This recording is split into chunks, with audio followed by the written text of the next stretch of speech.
Don't let it get me. Good morning. This is Big Giant Monster. Today I wanted to talk to you about Spider Man 3. Spider Man 3 came out around like 2007, something like that. I'll have to double check. You are correct, sir, yes. It was the last one in that first series of Spider Man movies. If you're a fan, I'm telling you stuff you already know. People really don't like it. People talk about there was too many villains. There was the Sandman, there was James Franco, weird Green Goblin, Hobgoblin thing, and of course Venom, which usually, you think Venom, wow, he's like this major powerhouse. What a great villain, but he's really wasted here. I mean, they just kind of shoehorned in this whole backstory with him and wasted another great character with Gwen Stacy. Just completely wasted her in this movie, and a great actress, Bryce Dallas Howard. I'd like to see her, in other stuff, but well, they just threw her whole character away in this movie. It was just stupid. The third thing is these weird character moments. The thing with the pie. How's the pie? So good. It can't be that good. That was bizarre. People made fun of that big time. That one scene. The absolute worst thing about this movie, or any Spider-Man movie, or any superhero movie, basically, was this montage with Dark Spider-Man. Oh God, it was horrible. I mean, it was like it didn't even fit in with the whole rest of the movie. It was like somebody just one of those old musicals where you're just walking along and all of a sudden people are dancing in the streets in these complicated dance routines. This is what it was like. It just didn't fit. It didn't make any sense. And it's horrible. And when people talk about, what's wrong with superhero movies, this is the first thing they bring up. I mean, that's how bad it was. So there was a lot not to like about Spider-Man 3. But I'll tell you the one thing that redeemed the whole movie for me. There was one thing, and it involved Sandman. Now, Sandman was Marco.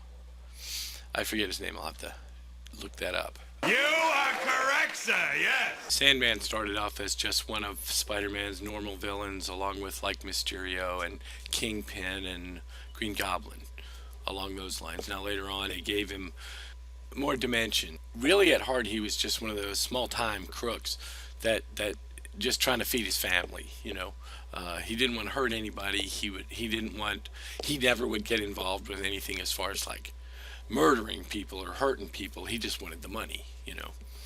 And I remember a scene, if I can find it on YouTube, in one of the animated series where they were in a fight. Sandman and Spider-Man were in a fight, and a boat started sinking, and they both stopped fighting so that they could save everyone on the boat. Which gave him a little more dimension, I think. So that's a little more backstory for the character, not necessarily the one in the movie, but as you go into the movie, this is what I understood about who this character is. Even though you just put out the fire and saved everyone? I just wanted to help. Did I do okay? I like this character. I like stories of redemption. I like to believe that none of us are beyond hope, and I think the filmmakers, the people that made this movie, did a great job with this character and the way they portrayed that, the way that you related to him and his situation with his daughter and his family. You knew what his motivations were. You could argue, of course, it was corny, it was hackneyed, it was all, it just manipulating us emotionally. But these are real situations, and I think that we should find them relatable. Even if we're not sympathetic, or if we don't have a frame of reference, we can still understand that these are emotional things, and these are human motivators. So obviously there's always a big clash, whether it's missiles flying at a beach, at mutants on a beach, or a big firestorm in the middle of the street, or a huge fight at an airport. There's always a big clash of powers, and there's always a resolution. There's always a victor, and of course the victor is the good person. Something about some psycho assassins? And that shows how strong they are. I say what happens to me and to my family and to the people that I love and to my city or whatever, the superhero is fighting for. What's motivating Spider-Man is his uncle, the loss of his uncle. This has been driving him from day one. For Superman, it was the loss of Krypton. For Batman, it was his parents. For Spider-Man, it was his uncle. I mean, and here he is facing the man who's directly responsible for that. At least in this story, he's facing the man that this is the big confrontation. This goes all the way back to the beginning. This is like Michael Keaton Batman facing Jack Nicholson Joker in the Bell Tower. That in the first Batman movie. This is the big one, right?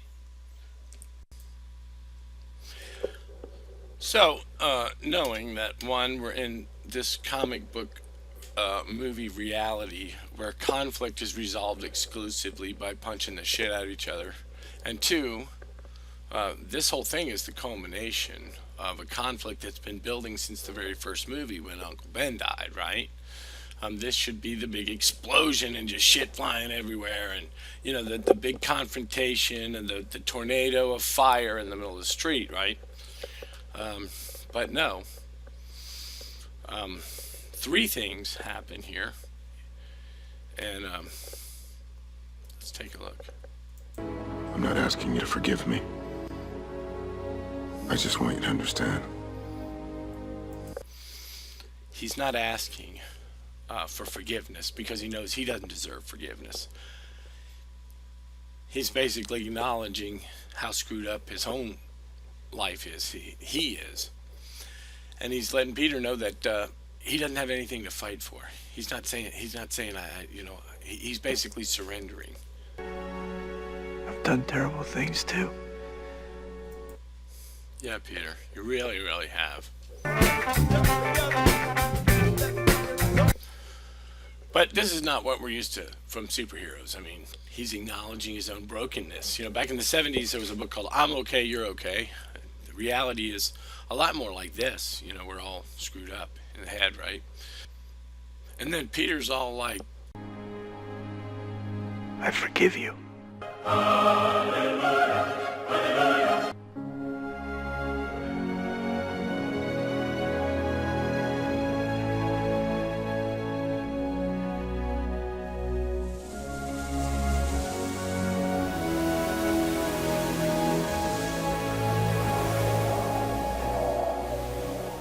and then he vanishes in a cloud of special effects.